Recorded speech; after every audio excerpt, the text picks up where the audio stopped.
Hello, my lovely English 2 babies. It is Friday, right? We made it through another week.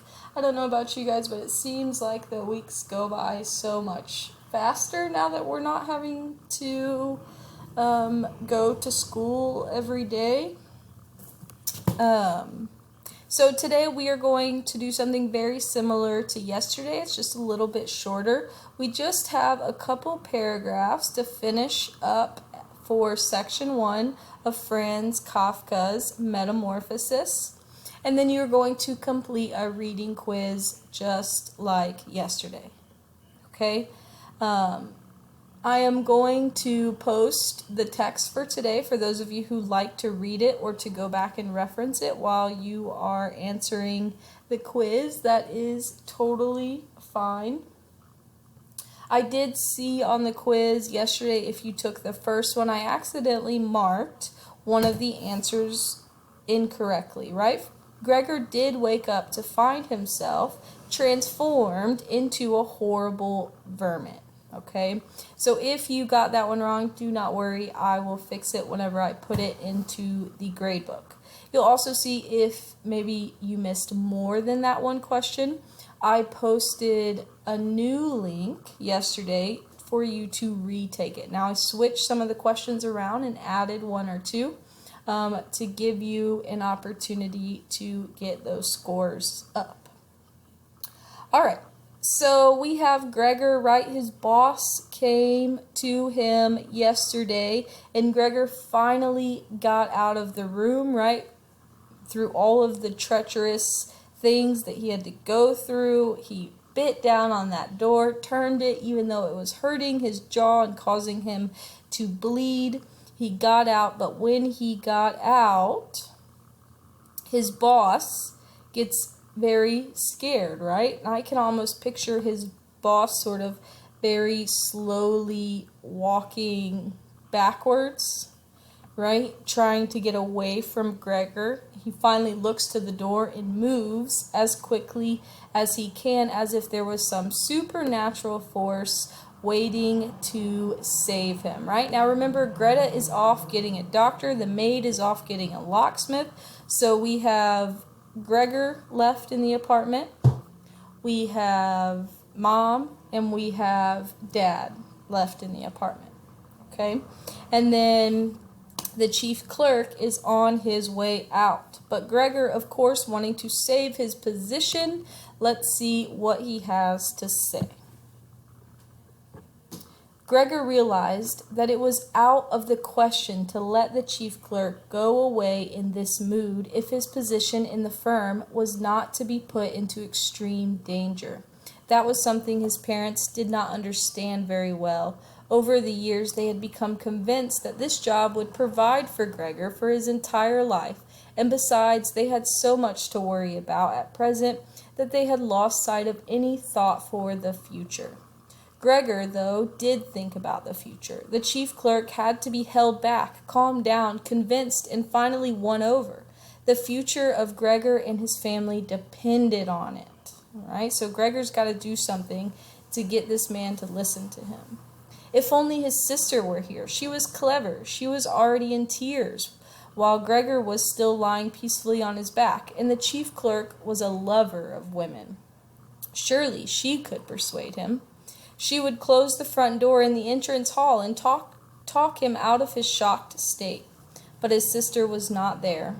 Gregor would have to do the job himself, and without considering that he still was not familiar with how well he could move about in his present state, or that his speech still might not or probably would not be understood, he let go of the door, pushed himself through the opening, tried to reach the chief clerk on the landing, who, ridiculously, was holding on to the banister with both hands, right? So he hasn't quite left yet, but he's holding on. He seems to be scared. But Gregor fell immediately over, and with a little scream as he sought something to hold on to,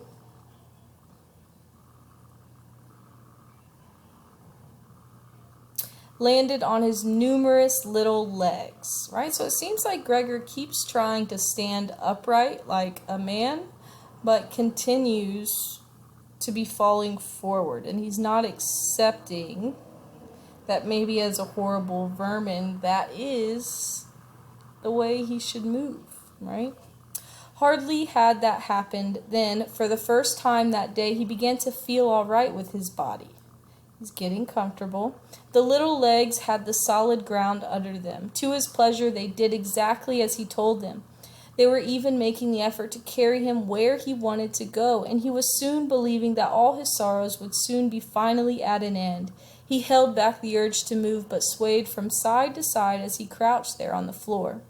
His mother was not far in front of him and seemed at first quite engrossed in herself, but then she suddenly jumped up with her arms outstretched and her fingers spread, shouting, "Help! For pity's sake, help!"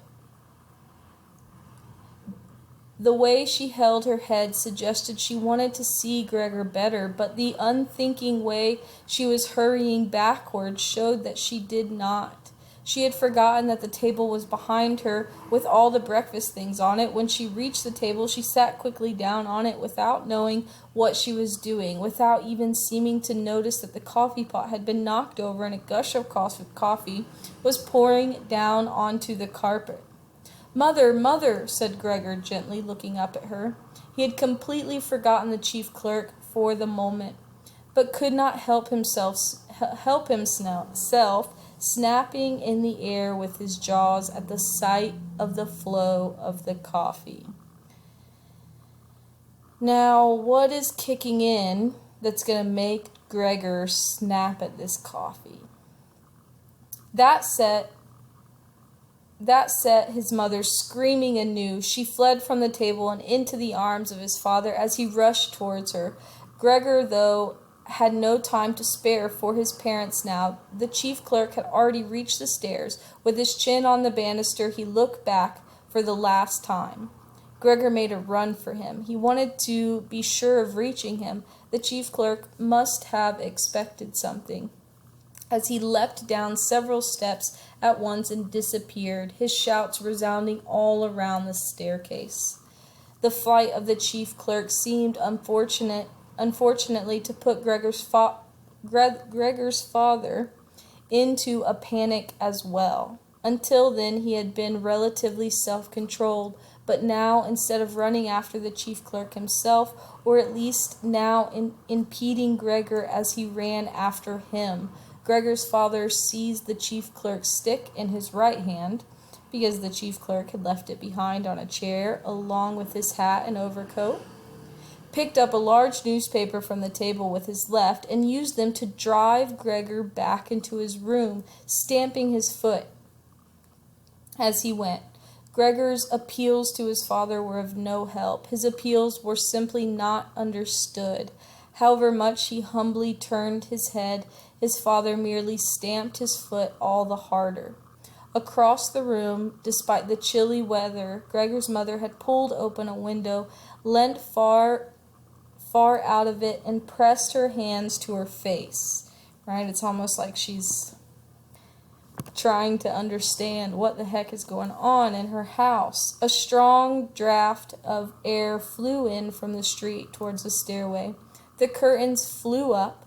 The newspaper on the table fluttered, and some of them were blown onto the floor.